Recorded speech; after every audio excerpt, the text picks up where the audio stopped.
regarde les gens.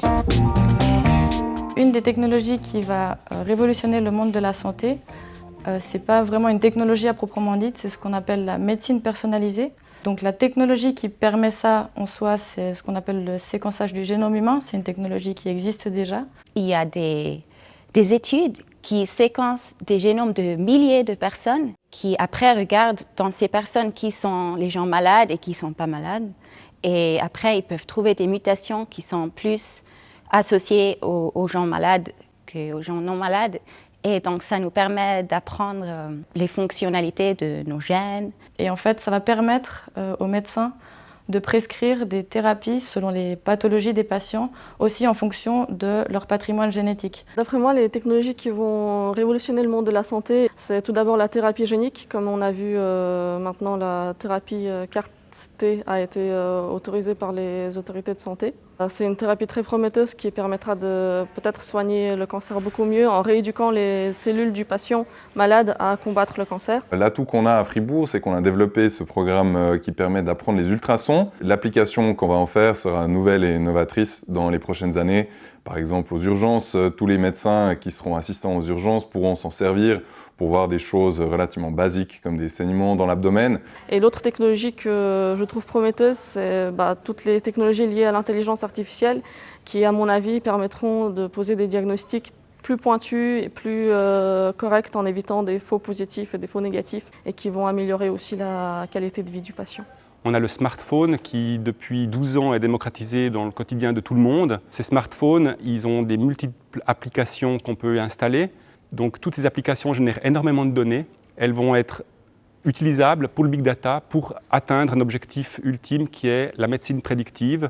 On va pouvoir, grâce au machine learning et au big data, prédire en fait quelles seraient peut-être les maladies potentiellement d'un patient ou d'un usager ou d'un autre.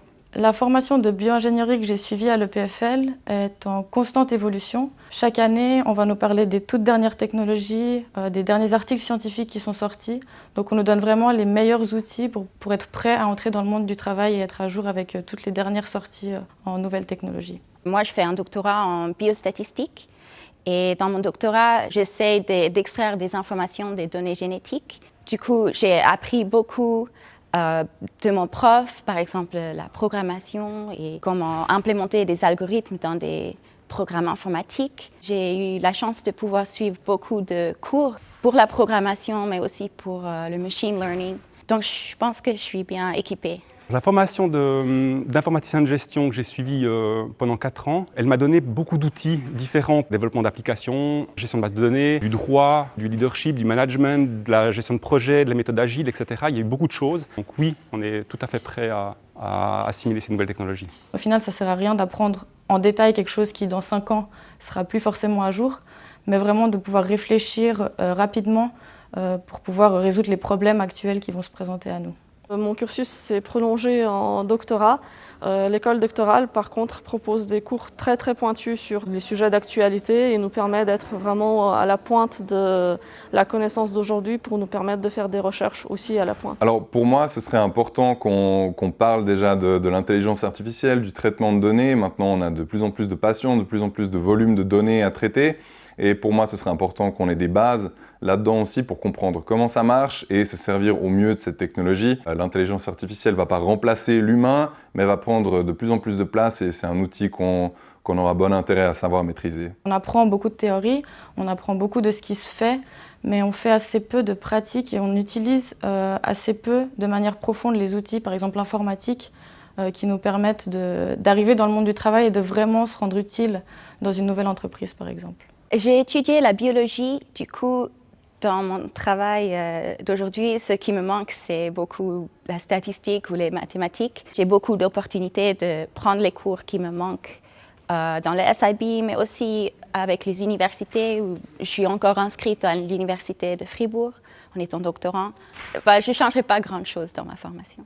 Je pense tout ce qui est gestion de ressources humaines, management de projet. Je pense que c'est des éléments qui auront été bienvenus lors du master. Actuellement, je peux dire que tous les jours, j'utilise mes connaissances que j'ai acquises à l'école.